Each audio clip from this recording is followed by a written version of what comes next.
Assalamualaikum warahmatullahi wabarakatuh. Kembali lagi bersama saya Ivana Yuni Astari. Pada video kali ini saya akan menjelaskan tentang fungsi dan arsitektur dari hypervisor, kemudian cara membuat dan menambahkan mesin Linux container, dan yang terakhir cara membuat dan menambahkan kernel based virtual machine atau KVM. Nah, pertama-tama saya akan menjelaskan tentang fungsi dan arsitektur dari hypervisor. Hypervisor sendiri itu merupakan virtual machine monitor yang berfungsi untuk mengatur dan mengontrol interaksi antar virtual machine dan hardware yang digunakan oleh setiap OS. Nah, tanpa hypervisor ini maka dua operation system dari beberapa atau berbagai virtual machine ini akan mengalami kekacauan karena tidak ada hypervisor yang akan mengontrolnya. Adapun arsitektur hypervisor itu ada dua, yaitu yang pertama tipe 1 dan tipe 2.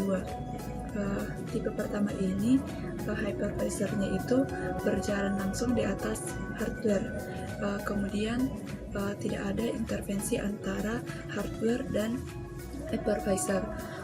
Kemudian untuk tipe yang kedua itu ada lapisan intervensi antar hypervisor dan hardware, yaitu operation system.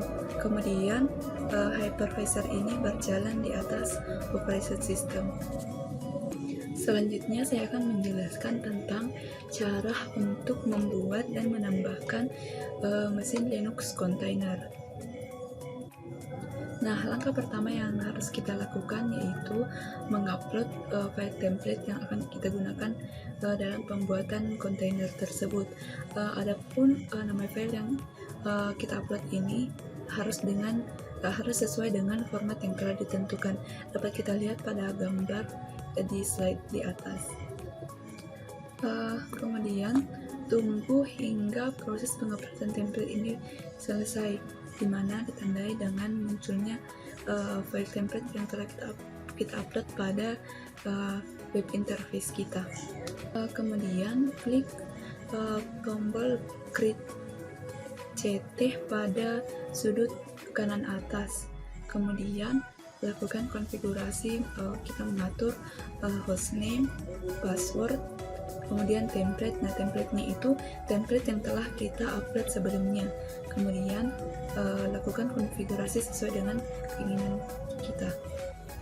Nah, setelah proses konfigurasi selesai, langkah selanjutnya yaitu klik finish, kemudian tunggu hingga proses tasnya itu oke. Nah, jika kontainer sudah berhasil dibuat, maka pada jendela web interface kita akan muncul seperti gambar di atas. Kemudian di mana tampilan itu akan menunjukkan hasil summary dari konfigurasi yang telah kita lakukan pada langkah-langkah sebelumnya. Demikianlah cara untuk membuat kontainer.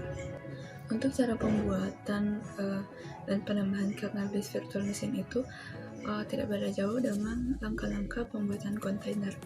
Nah, langkah pertama yang kita lakukan yaitu mengupload file template operation system yang akan kita gunakan. Nah, bedanya itu ekstensi file yang akan kita gunakan yaitu extensi.iso. Nah, setelah template yang akan kita gunakan untuk membuat virtual machine ini selesai, maka pada web interface kita akan terdapat dua file template.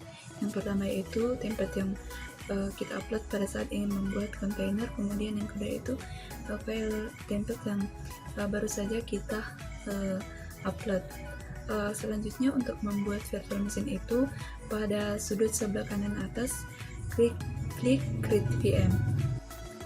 Setelah kita mengklik create VM, maka kita akan diarahkan ke halaman konfigurasi atau pengaturan VM yang akan kita buat.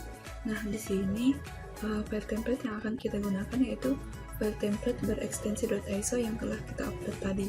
Kemudian setelah kita mengatur atau mengkonfigurasi VM yang akan kita buat, maka klik finish. Nah, setelah kita mengklik finish, maka VM telah berhasil kita buat. Sekian video saya kali ini. Semoga materi yang saya jelaskan pada video ini dapat bermanfaat bagi setiap kita yang menonton video ini. Terima kasih.